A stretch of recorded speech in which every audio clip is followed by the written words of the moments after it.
সুস্থভাবে আমাদের আন্দোলনে সামিল হয়েছেন।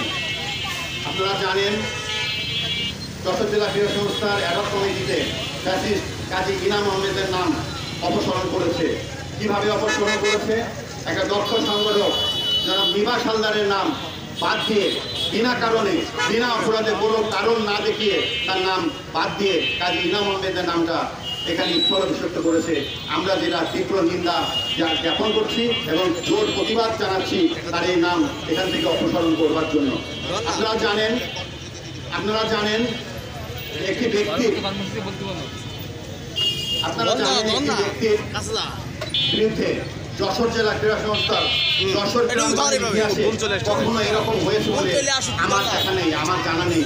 এখানে যারা আমাদের বয়োজ্যেষ্ঠ আছেন, যারা আমাদের পূর্বসূরি ছিলেন, তারাও হয়তো বলতে পারবেন না যে একটি ব্যক্তির বিরুদ্ধে আমাদের এই আন্দোলন কখনো এরকম করে আন্দোলন সঞ্চালিত হয়েছে।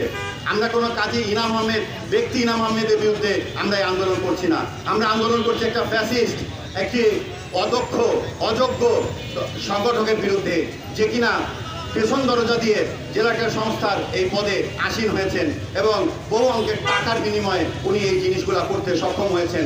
আমরা যেটা জানতে পেরেছি, আমরা আমাদের এই আন্দোলন চলমান রাখবো। আমরা আমাদের এই আন্দোলনে সকলকে শরীক হওয়ার জন্যে এবং আগামীতেও যারা আমাদের সাথে থাকবেন তাদেরকে ধন্যবাদ জানিয়ে আমরা আগামী আমাদের যে কর্মসূচি আছে সেটা আমি এখন ঘোষণা করছি। আগামী পরশুদিন 23 তারিখ মঙ্গলবার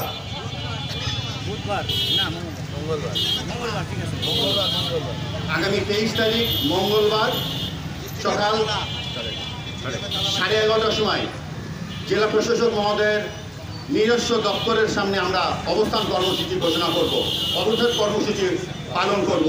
সকলকে আমি সেই অনুষ্ঠানে সেই অবস্থান কর্মসূচিতে শরীক হওয়ার জন্য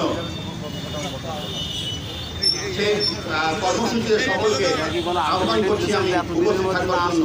আপনারা যারা উপেক্ষা করে এখানে এসেছেন, ইলেকট্রনিক মিডিয়া, প্রেস মিডিয়া সহ সকলের প্রতি আমাদের এই এবং আমরা আগামী দিনের কর্মসূচিও এখান থেকে ঘোষণা করব। সকল ক্রীড়া সংগঠকবৃন্দ, সকল খেলোয়াড়রা আজকে এখানে উপস্থিত হয়েছে এই রোদের মধ্যে, এই গরমের মধ্যে। তার জন্য তাদের প্রতি আমরা কৃতজ্ঞতা জানাচ্ছি, তাদেরকে ধন্যবাদ জানাচ্ছি এবং আশা করছি আগামী দিনের আন্দোলনেও আপনারা আজকের মতন আমাদের পাশে থাকবেন, সেই আশাবাদ ব্যক্ত